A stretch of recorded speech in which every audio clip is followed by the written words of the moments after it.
Train project માટે Akota bridge 13 દિવસ માટે બંધ. વૈકલ્પિક રૂટ જાહેર કરવામાં આવ્યો.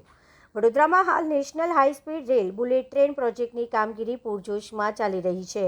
આ પ્રોજેક્ટના ભાગરૂપે Larsen and turbo L&T company દ્વારા અકોટા બ્રિજ પર ગટર લોન્ચિંગ અને અન્ય ટેકનિકલ કામગીરી કરવા માટે પરવાનગી માંગવામાં આવી હતી, જેને ધ્યાનમાં રાખીને વડોદરા પોલીસ અને વહીવટી તંત્ર દ્વારા તારીખ 27 માર્ચ 8 એપ્રિલ 2026 સુધી અકોટા બ્રિજ વાહન વ્યવહાર માટે સંપૂર્ણપણે બંધ રાખવાનો નિર્ણય લેવામાં આવ્યો છે.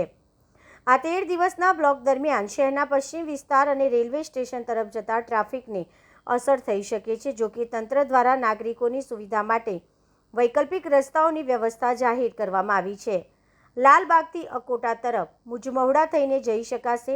ભીમનાથ નાકાથી અકોટા તરફ અલકાપુરી અંડરપાસ અને જેતલપુર રોડનો ઉપયોગ કરી શકાશે.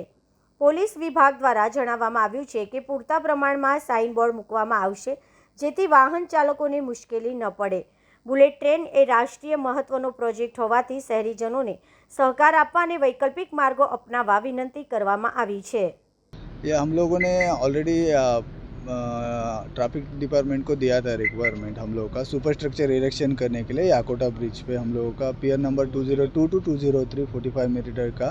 तो हम लोगों को अभी 27 मार्च से 8 अप्रैल तक हम लोग को परमिशन मिला हुआ है और हम लोग ट्राई करेंगे उससे पहले ही फिनिश हो जाए, क्योंकि लोकल पब्लिक के लिए ज़्यादा दिक्कत ना आए. पब्लिक परेशान ना हो तो इसमें डाइवर्जन कहाँ पर दिया है?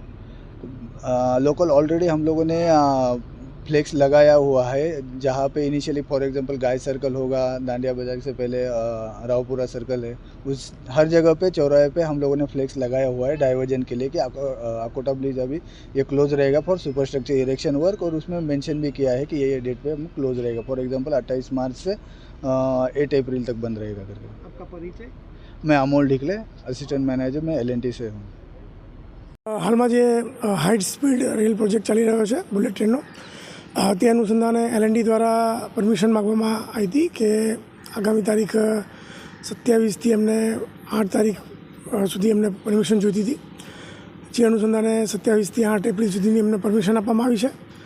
અને એ દરમિયાન આ અકોટાનો બ્રિજ જે છે એ એટલા સમય પૂરતો બંધ કરવામાં આવ્યો છે. સર, પબ્લિકને શું કહેવા માંગશો? પેનિક થઈ ગયું? પેનિક થવાની કોઈ જરૂરિયાત નથી, કોઈ તકલીફ છે નહીં, કારણ કે એના વૈકલ્પિક રસ્તા ઘણા છે અને એ વૈકલ્પિક રસ્તા અમે જાહેરનામામાં ઉલ્લેખ કર્યો છે. જેને અકોટા તરફ જવું હોય તો એ લોકો લાલબાગથી મુજમોડા થઈને જઈ શકે છે. આ તરફ ભીમનાથ નાકાથી અલકાપુરી અંડરપાસ થઈને જઈ શકે છે. એટલે બીજી કોઈ વૈકલ્પિક રસ્તાઓ હોવાથી તકલીફ પડે તેમ નથી.